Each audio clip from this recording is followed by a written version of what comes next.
인터넷에서 글을 하나 읽었습니다. 어떤 사람이 미국으로 여행을 갔습니다. 여행하다가 헐리우드에 있는 유명한 아이스크림 가게에 들어갔습니다. 아이스크림 받아서 밖으로 나오는데 마침 톰 크루즈가 가게 안으로 쑥 들어왔습니다. 너무 놀랐지만 평상시에 자주 보는 것처럼 눈인사를 하고 밖으로 나갔습니다. 밖에 나와서 놀란 가슴을 진정시키면서 아이스크림 먹으려고 하는데 아이스크림이 없었습니다. 아무리 찾아도 없었습니다. 그때 톰 크루즈가 다가왔습니다. 말을 걸었습니다. 혹시 아이스크림 찾고 있냐 물었습니다. 어딘지 모르겠다 얘기했습니다. 그러자 톰 크루즈가 에코백을 가르치면서 아까 거기 넣던데 이렇게 얘기했습니다.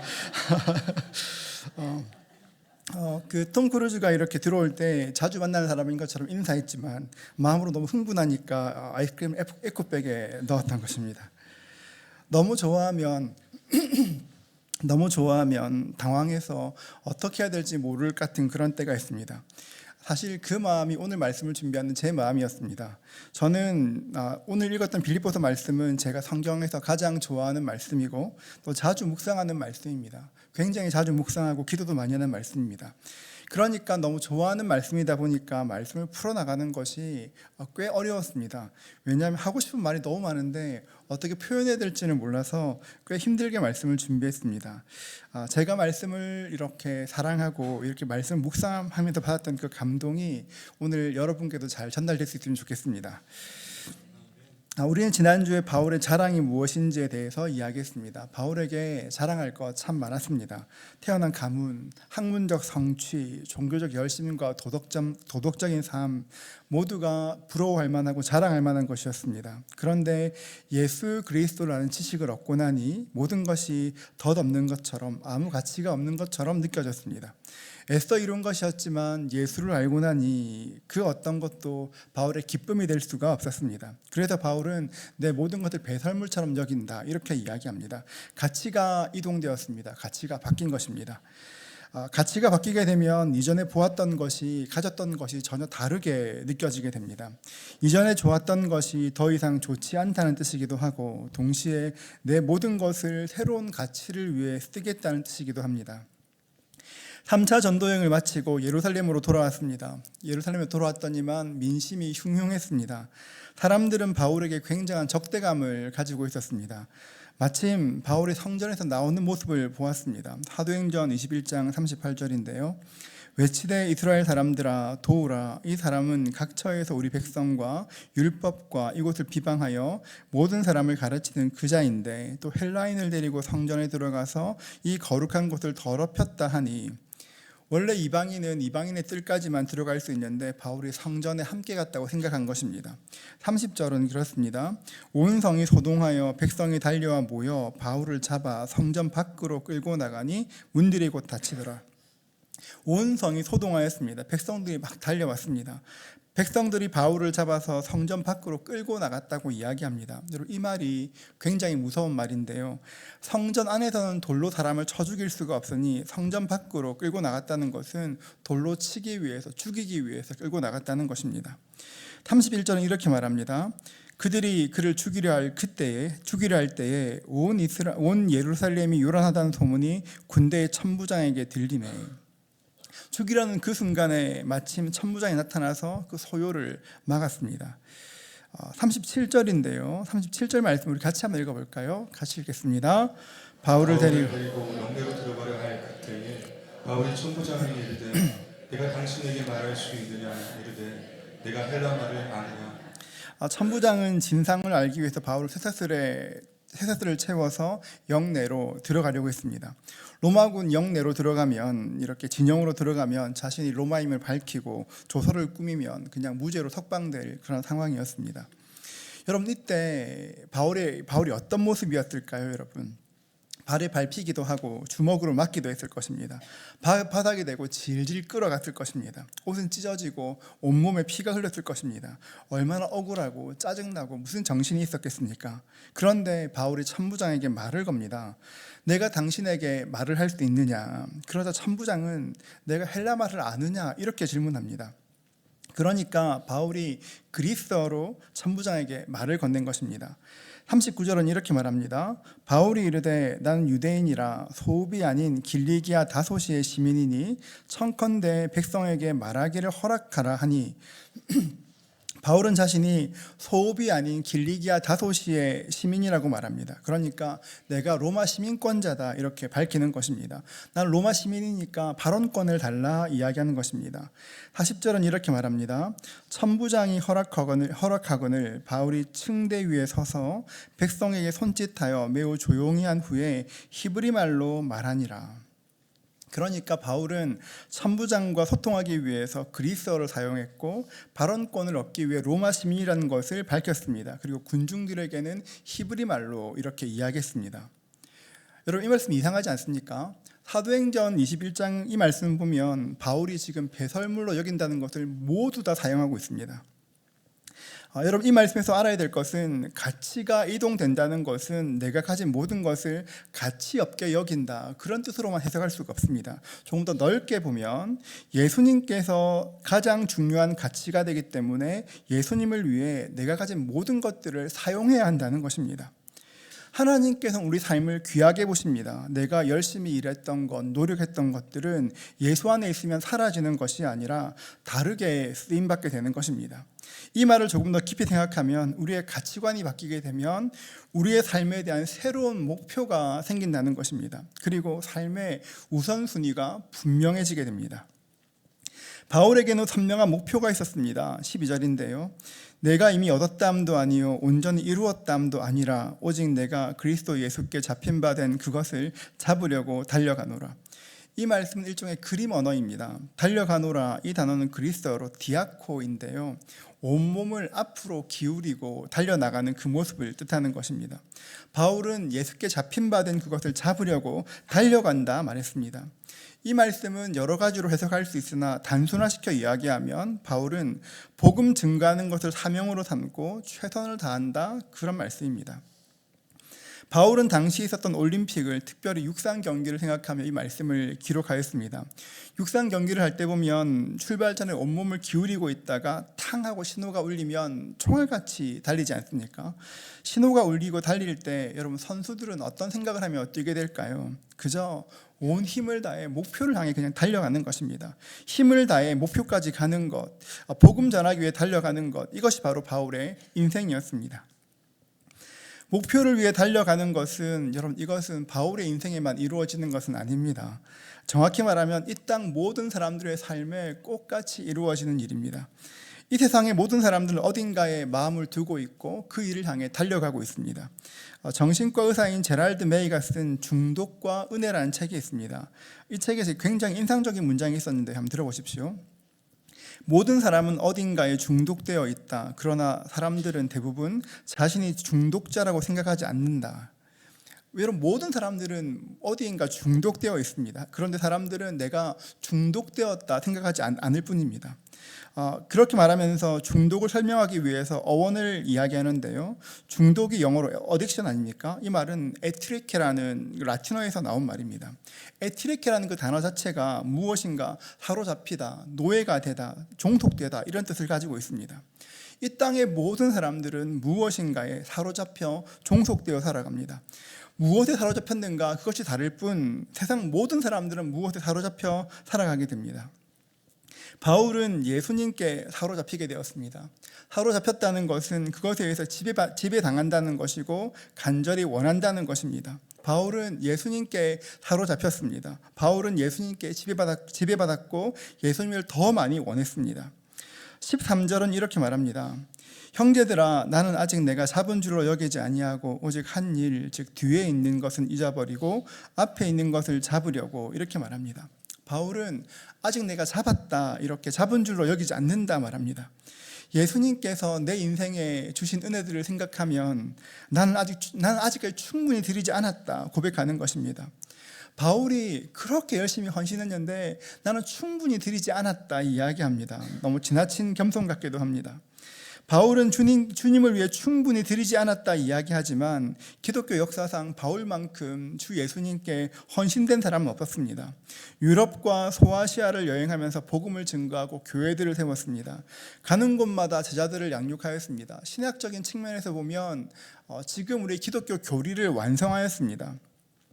그래서 종교학자들은 기독교를 말할 때 많은 경우에 기독교를 바울 종교다 이렇게 이야기할 정도입니다. 우리가 아는 거의 모든 교리들, 신학적 원리들이 바울에 의해서 정리되었습니다. 바울은 27권의 신약 성경 중에서 13권을 기록했고 바울의 동역자였던 누가가 쓴 성경, 그러니까 누가복음과 사도행전까지 더하면 볼륨으로 봐도 신약 성경의 절반 정도를 기록하였습니다. 어떻게 생각해도 굉장한 일을 했는데 바울은 아직 내가 이루지 못했다 이야기합니다. 바울은 자신이 드렸던 헌신에 만족하지 못했습니다. 사실 우리는 주님을 위해서 어쩌다 작은 일 한두 개만 해도 어깨에 힘이 들어가고 내가 뭐 좀 한 것 같은데, 이렇게 놀라운 일을 했던 바울은 내가 뒤에 있는 것들은 다 잃어버리고 앞에 있는 것을 잡겠다 이야기하는 것입니다. 내가 이룬 것은 내가 이루었던 일이 아니라 표대를 향해 계속 달리겠다 이야기하는 것입니다. 14절 말씀에는 바울의 목표가 무엇인지, 바울이 원하는 것이 무엇인지가 선명하게 드러나 있는데요. 우리 14절 말씀 같이 한번 읽도록 하겠습니다. 함께 읽습니다. 표대를 향하여 그리스도 예수 안에서 하나님이 위에서 부르신 부름의 상을 위하여 달려가라. 표대를 향하여 그리스도 예수 안에서 하나님이 위에서 부르신 부름의 상을 위하여 달려가노라. 바울은 자신의 삶을 고백하기를 표대를 향하여 그리스도 예수 안에서 부르신 부름의 상, 그 부름의 상을 얻기 위해서 달려간다고 이야기하고 있습니다. 저는 이 말씀 참 좋아합니다. 여러분, 세상에 상 받는 거 싫어하는 사람 어디 있겠습니까?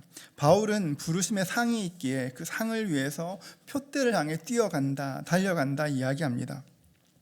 다음 주에 나눌 말씀과도 연결되어 있지만 우리가 기억해야 될 것이 있는데요. 우리에게는 분명하게 하나님께서 우리를 부르신 부르심의 상이 있다는 것입니다. 우리 모두에게는 부르심의 상이 있습니다. 성경에 보면 그 상이 무엇인지가 구체적으로 기록되어 있지 않습니다. 그런데 분명한 것은 상이라고 표현합니다. 그러니까 잘 모르지만 우리를 기쁘게 하는 것일 것입니다. 그런데 우리는 이 말씀을 굉장히 대수롭지 않게 여깁니다. 성경을 보면 상에 대한 이야기가 굉장히 많습니다. 받을 상에 대한 이야기가 굉장히 많습니다. 그런데 요즘 교회에서는 이런 이야기들을 잘 하지 않습니다. 요즘은 천국과 지옥에 대해서 이야기하고 장차받을 상에 대해서 이야기하면 굉장히 올드한 것처럼, 옛날 이야기처럼, 구닥다리처럼 생각합니다. 한물간 이야기, 옛날 사람들 겁줄 때나 통했던 이야기지 우리 같은 현대인에게는 맞지 않는 이야기라 생각합니다. 여러분, 그런데 분명히 알아야 될 것은 예나 지금이나 성경은 변하지 않았고 하나님의 약속도 변하지 않았다는 것입니다. 성경에서 부르심의 상이 있다 말씀하셨다면 그 상이 진짜 있을 것입니다. 바울이 말하는 부르심의 상은 저는 이 땅에서 누리는 현세적인 복은 아닐 것이라 생각합니다. 물론 창세기 1장을 보면 하나님이 사람을 창조하시고 가장 먼저 하신 일이 사람들에게 복 주시는 것입니다. 우리가 경계해야 될 것은 기복주의를 조심하는 것이지 하나님의 복 자체를 거절하는 것은 아닙니다. 우리는 날마다 하나님의 은총과 호의를 기대하며 하루하루를 살아가야 합니다. 부르심의 상이 현세적인 복이 아니라고 말하는 이유는 바울의 삶을 통해서 선명하게 드러납니다. 세상적인 관점에서 보면 바울의 인생은 예수 믿고 그다지 잘된 인생은 아닙니다. 오히려 바울은 예수 믿고 굉장히 힘들게 살았습니다. 고린도후서 11장 23절부터 27절은 이렇게 말합니다. 그들이 그리스도인의 일꾼이냐 정신없는 말을 하거니와 난 더욱 그리하도다. 내가 수고를 넘치도록 하고 옥에 갇히기도 더 많이 하고 매도 수없이 맞고 여러 번 죽을 뻔하였으니 유대인들에게 40에 하나 감한 매를 5번 맞았으며 3번 태장으로 맞고 1번 돌로 맞고 3번 파선하고 일주야를 깊은 바다에서 지냈으며 여러 번 여행하면서 강의 위험과 강도의 위험과 동족의 위험과 이방인의 위험과 시내의 위험과 광야의 위험과 바다의 위험과 거짓 형제 중에 위험을 당하고 또 수고하며 애쓰고 여러 번 자지 못하고 줄이며 목마르고 여러 번 굶고 춥고 헐벗었노라. 만약 바울이 예수를 믿지 않았다면 예수를 몰랐다면 여러분 바울이 이렇게 고생하지 않았을 것입니다. 존경받는 사내들인 공회의 회원으로 목에 힘주고 살았을 것입니다. 예수님 때문에 이렇게 고난당했을 뿐 아니라 바울의 마지막도 여러분 그렇게 아름답지 못합니다. 바울은 로마 감옥에서 참수당하는 것으로 인생을 마감합니다. 로마에 가면 바울 순교 기념교회가 있는데요. 거기에 가면 바울이 참수당할 때 그 목을 올렸던 그 받침대가 전시되어 있습니다. 인간적으로 보면 바울의 인생은 예수 믿고 쫄딱 망한 인생입니다. 그런데 바울은 자신의 인생을 복받은 인생이라 말합니다. 에베소서 1장 3절은 이렇게 말합니다. 우리 같이 한번 읽어볼까요? 같이 읽습니다. 찬송하리로다. 하나님 곧 우리 주 예수 그리스도의 아버지께서 그리스도 안에서 하늘에 속한 모든 신령한 복을 우리에게 주시되 주에 보면 주 예수 그리스도의 아버지께서 그리스도 안에서 하늘에 속한 모든 신령한 복을 우리에게 주시되라고 이야기합니다.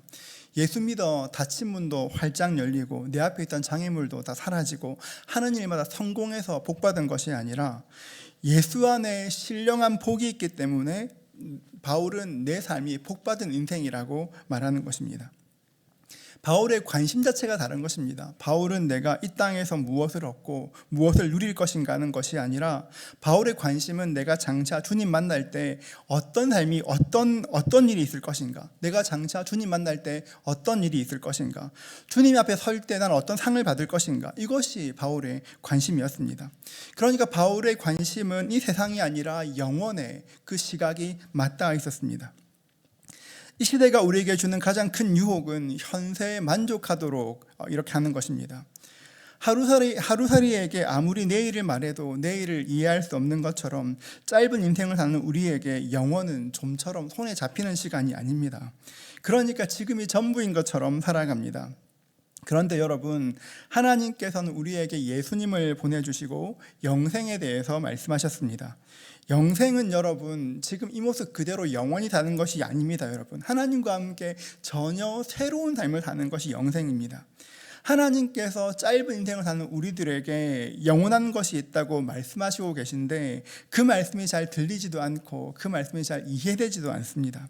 우리는 많은 사람들은 죽음 뒤의 삶을 생각하지 않습니다. 그러니까 이 땅 사는 동안 무엇을 먹을까, 무엇을 마실까, 무엇을 입을까, 이 땅이 우리의 모든 관심으로 변하게 되는 것입니다. 한동안 이런 시리즈 굉장히 유행했었는데요. 죽기 전에 가봐야 될 여행지 100곳, 죽기 전에 먹어야 될 디저트 100개, 이런 시리즈 굉장히 유행했었습니다. 저는 이런 시리즈가 우리가 사는 시대 정신을 정확히 보여주는 것이라 생각합니다. 죽기 전에 가봐야 될 여행지, 죽기 전에 먹어야 될 음식, 죽기 전에 보아야 할 영화를 말하는 이유가 무엇입니까? 여러분, 이것이 세상이 주는 메시지입니다. 죽고 나면 끝이니까, 죽고 나면 아무것도 없으니까 지금 열심히 여행하고 열심히 먹고 열심히 보고 열심히 누리라는 것입니다. 여러분, 정말 그런 것입니까? 정말 죽고 나면 끝일까요? 여러분, 그렇지 않습니다. 히브리서 9장 27절을 말합니다. 한 번 죽는 것은 사람에게 정해진 것이요, 그 후에는 심판이 있다고 성경은 정확하게 말씀하십니다. 죽고 나면 끝이 아니라 심판이 있을 것입니다. 여러분, 이 사실을 알아야 합니다. 이 시대는 한 번 사는 세상 멋지게 살라고 이야기하지만 이 세상에서 삶을 다하고 나면 우리 모두가 다 주님 앞에 서게 될 것입니다. 14절 말씀을 한 번 더 보십시오. 우리 한 번 더 읽겠습니다. 한 번 더 읽습니다. 표대를 향하여 그리스도 예수 안에서 하나님이 위에서 부르신 부름의 상을 위하여 달려가노라. 바울은 평생을 말하기를 하나님이 부르신 부름의 상을 위해서 달려간다고 이야기합니다. 여러분, 바울이 상을 위해서 어떻게 달려갔을까요? 고린도전서 9장 18절은 이렇게 말합니다. 그런즉 내 상이 무엇이냐? 내가 복음을 전할 때 값없이 전하고 복음으로 말미암아 내게 있는 권리를 다 쓰지 않은 이것이로다. 나는 하나님의 상을 기대하면서 복음을 전할 때 값없이 전했고 복음으로 말미암아 나에게 있는 권리를 다 쓰지 않았다고 이야기하는 것입니다. 복음을 위해 절제했던 그 모든 것들이 장차 주님 앞에 가면 내 상이 될 것이라고 이야기하는 것입니다. 여러분, 바울도 누릴 수 있었습니다. 세상에 좋은 것 먹고 좋은 것 마시고 이렇게 좋은 것 누리고 좋은 곳 여행할 수 있었습니다. 그런데 가치가 바뀌고 나니까 하나님 나라를 보게 되니까 주를 위해 매맞고 비방당하고 배신당하고 버림받는 것도 비참한 일이지만 비참하지 않았습니다. 주님 위에 이런 일 당한 것들이 내가 주님께 가면 자랑할 것이 생겼구나, 이야기할 것이 생겼구나 오히려 기뻐하였습니다. 하늘의 상을 이야기하지만 많은 분들은 언제 받을지 모르는 하늘의 상보다 지금의 삶에 보상이 있으면 좋겠다 여기시는 분도 계실 것입니다. 하늘의 상은 잘 모르겠고 그게 와닿지도 않고 그저 사람들이 자기를 좋아해 주는 것만으로도 만족할 수 있습니다. 어쩌면 우리를 좋아하는 사람들이 우리 주변에 있는 것만으로도 만족할 수 있고, 좋은 직장, 좋은 배우자, 착한 아이들, 좋은 자동차, 긴 휴가, 이렇게 몇몇 좋은 친구, 잘 준비된 노후, 빠르고 고통 없는 죽음, 그리고 천국까지 누릴 수 있다면 이 땅에서 하나님 없어도 내 삶 괜찮지, 이렇게 만족할지도 모르겠습니다.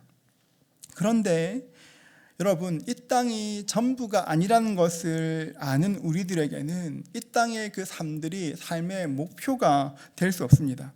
우리의 목표가 아닌데 그것이 목표인 줄 알고 거기로 가다 보면 우리는 우리의 인생을 허비하고 있을 수도 있습니다. 벌써 20년도 넘은 일입니다. 미국 테네시 멤피스에서 패션이라는 청년 집회가 있었습니다.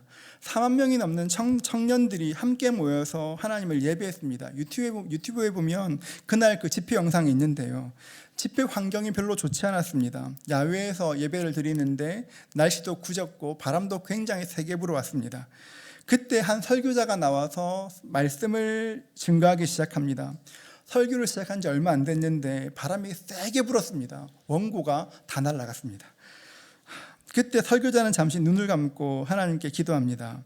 하나님, 특별한 기름 부으심과 도우심이 필요합니다. 도와주십시오. 그렇게 기도하고 다시 설교를 시작합니다. 이때 설교자가 존 파이퍼 목사님이신데요. 목사님은 3주 전에 있었던 일을 가지고 설교를 시작합니다. 2000년 4월 루비 엘리어슨과 로라 에드워즈는 서부 아프리카의 카메룬에서 죽었습니다. 루비는 80이 넘은 나이였고 평생으로 독신으로 살았고 한 가지 일, 복음 듣지 못한 사람들, 가난한 사람들, 병든 사람들에게 예수를 전하는 그 일을 위해 80평생을 들였습니다. 로라는 이렇게 여든을 바라보는 홀로 된 여인이었고 의사로 카메룬에서 루비와 함께 복음을 증거하던 사람이었습니다.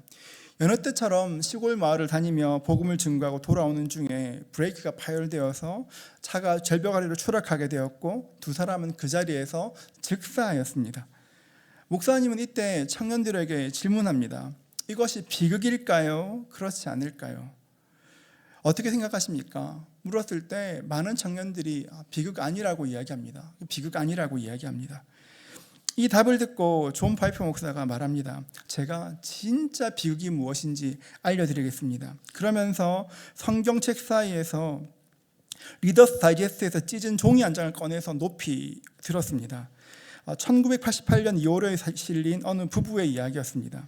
이들은 5년 전에 이렇게 보스턴에서 59세와 51살에 은퇴하였습니다. 지금 플로리다 펀타고다에 살면서 9m짜리 큰 요트를 타고 다니면서 해변을 산책하고 예쁜 조개 껍질을 모으는 것들을 취미로 하는 사람이었습니다. 넉넉한 연금도 있고 보트도 있고 조개 껍질을 주우면서 이렇게 시간을 보내는 그런 평범한 사람들의 이야기였습니다. 평범하지만 사실 굉장히 부러운 삶이기도 합니다. 남들보다 일찍 은퇴할 수 있고 노후도 잘 준비할 수 있고 취미도 고상합니다. 많은 사람들에게는 아메리칸 드림이라 불릴 만한 삶일 것입니다. 저도 처음에 이 글을 읽었을 때, 저는 처음 이 글을 읽었을 때 농담이라니 했습니다. 그러나 그것이 아니었습니다. 이들은 마지막 큰 심판날 그리스도 앞에 서게 될 것이고 주님 앞에서 말하게 될 것입니다. 주님, 제가 모은 조개 껍질들을 보십시오. 주 앞에 섰을 때 내세울 것이 조개 껍질밖에 없다면 이것이 비극인 것입니다. 오늘날 세상은 이런 비극을 꿈꾸라고 우리를 설득하기 위해서 천문학적인 돈을 씁니다. 나는 이에 맞서 외칩니다. 그 꿈을 사지 마십시오. 당신의 인생을 허비하지 마십시오. 이 이야기는 존 파이퍼 목사님의 삶을 허비하지 말라는 책에 나오는 이야기입니다. 우리가 사는 세상은 지금이 전부인 것처럼 여기게 합니다. 안락하고 평안한 노후를 보내면서 자녀들과 함께 즐겁게 사는 것을 최고의 꿈처럼 생각합니다. 그런데 여러분, 세상 사람들만 그렇게 생각하는 것이 아니라 수많은 성도님들도 그렇게 생각합니다. 예수 믿는 수많은 사람들도 그렇게 생각하고 심지어 저와 같은 목사들도 그런 사람 괜찮지, 그 삶을 부러워합니다. 우리는 날마다 수많은 광고를 봅니다. 여러분, 광고의 목적이 무엇입니까? 물건을 소개하는 것입니까? 물건을 사게 하는 것입니까? 아닙니다, 여러분. 광고의 목적은 지금 내가 가지고 있는 것에 불만족하게 만드는 것입니다. 지금 내가 가지고 있는 것에 만족하지 못하고 새로운 것을 가지라고 계속 마셔도 목마른 바닷물을 계속 건네는 것입니다. 지금 여러분의 인생에 여러분을 만족해 하는 것은 무엇입니까? 여러분은 무엇을 위해 인생의 많은 시간들을 보내고 계십니까? 저는 우리가 사는 인생이 결코 만만치 않다는 것 압니다, 여러분. 새벽기도 가기 위해서 집에서 나오면 벌써 아파트 앞에 통근버스 기다리고 있습니다. 피곤한 얼굴로 차에 오르시는 분들도 많습니다. 가끔 밤 늦은 시간에 신방할 때가 있습니다. 9시, 10시 이렇게 신방할 때가 있습니다. 그때 피곤한 얼굴로 직장에서 돌아온 성도님들 만나면 마음이 짠합니다. 자녀들을 키우는 것도 보통 일이 아닙니다. 우리는 지금 자녀들이 지금 하고 있는 일에 최선을 다했으면 좋겠습니다. 조금 더 열심히 공부했으면 좋겠고 조금 더 미래를 준비하며 살았으면 좋겠습니다. 그런데 아이들이 갑자기 학교에 가기 싫다고 이야기하기도 합니다. 갑자기 몸을 이렇게 상하게 하기도 합니다. 치열한 경쟁 속에서 어떻게 이 아이를 잘 키울 수 있을까 끊임없이 고민하고 또 고민하는 것이 우리의 인생입니다. 하루하루 분주하고 퍽퍽한 삶을 살다 보니 지금이 아닌 영원을 생각하는 것은 거의 불가능한 일에 가깝습니다. 이렇게 분주한 삶을 사는 성도님들, 치열한 삶을 살며 직장에서 분투하시는 성도님들, 가정에서 애쓰시는 성도님들 생각할 때 이런 분들 어떻게 목양해야 될까 늘 고민하게 됩니다.